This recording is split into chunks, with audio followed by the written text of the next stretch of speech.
Negeri Perak, Tanah Melayu, Disember 1941. Di waktu zaman Perang Dunia Kedua, ketika tentera Jepun mula menawan Tanah Melayu, di satu kawasan hutan berbukit di Slim River, berhampiran kem sementara tentera Jepun, berlaku kehilangan misteri. Askar Jepun ramai hilang satu demi satu, tanpa apa-apa petunjuk yang tidak dapat dijelaskan, hilang secara misteri tanpa jejak. Jeneral askar Jepun mula mengesyaki adanya tindakan tentera elit British atau askar Melayu. Tentera Jepun menghantar pasukan peninjau seramai 10 orang pasukan penyiasat. Namun, setelah seminggu, mereka tak pulang. Kehilangan mereka amat meragukan. Seminggu kemudian, 50 orang lagi tentera dihantar, namun masih juga berlaku kehilangan. Tanpa jejak, tanpa pertempuran, tanpa suara.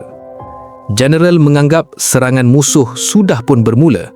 Para pegawai tentera Jepun mengumpulkan lebih 300 orang tentera dan memaksa beberapa orang kampung untuk menjadi penunjuk arah.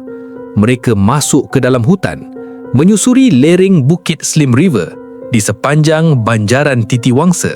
Semakin jauh mereka bergerak, semakin sunyi.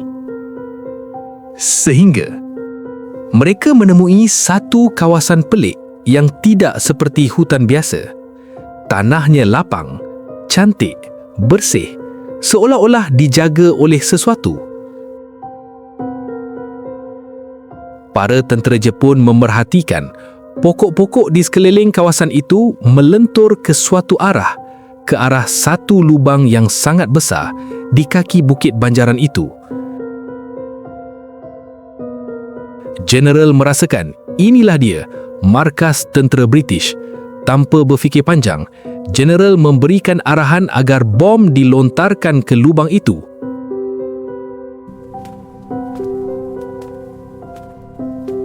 Wakarimashita. この先は危ないです。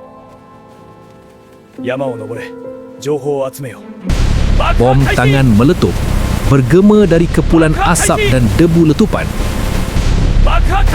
Keluar seekor ular gergasi. Badannya sebesar batang pokok kelapa. Semua askar melepaskan timbakan ke arah ular besar itu. Ada yang sempat menjadi mangsa serangan ular itu.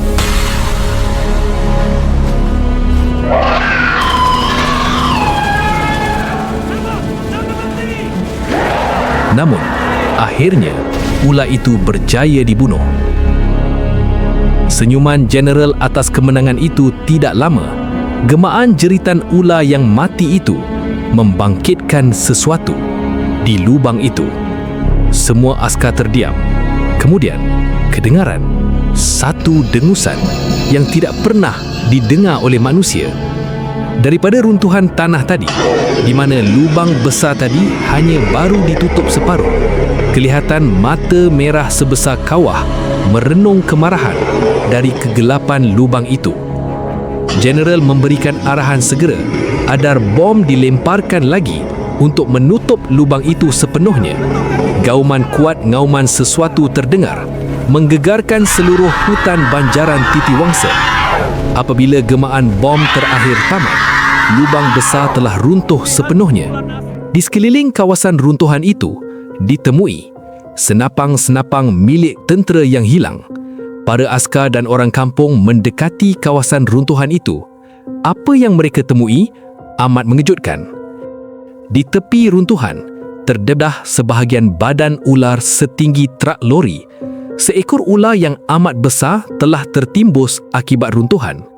Itulah boa, sejenis ular zaman prasejarah yang hari ini kita kenali melalui buku ensiklopedia. Badan boa itu terdapat tumbuhan kecil hidup di atasnya, menunjukkan ia telah hidup beribu-ribu tahun. Kini, ia menjadi sebahagian dari rahsia hutan itu. Kisah ini merupakan kisah X-Files Malaysia, tidak pernah direkodkan secara rasmi. Namun, saksi dari penduduk kampung yang dipaksa mengikuti operasi gempur itu menceritakannya dari satu generasi ke satu generasi. Pada pendapat anda, adakah makhluk itu benar-benar mati? Adakah masih ada keturunannya yang masih hidup? Atau hanya ia berdiam diri seketika di dalam hutan itu yang mula diterokai untuk memenuhi keperluan arus kemodenan? Kini, bersediakah kita?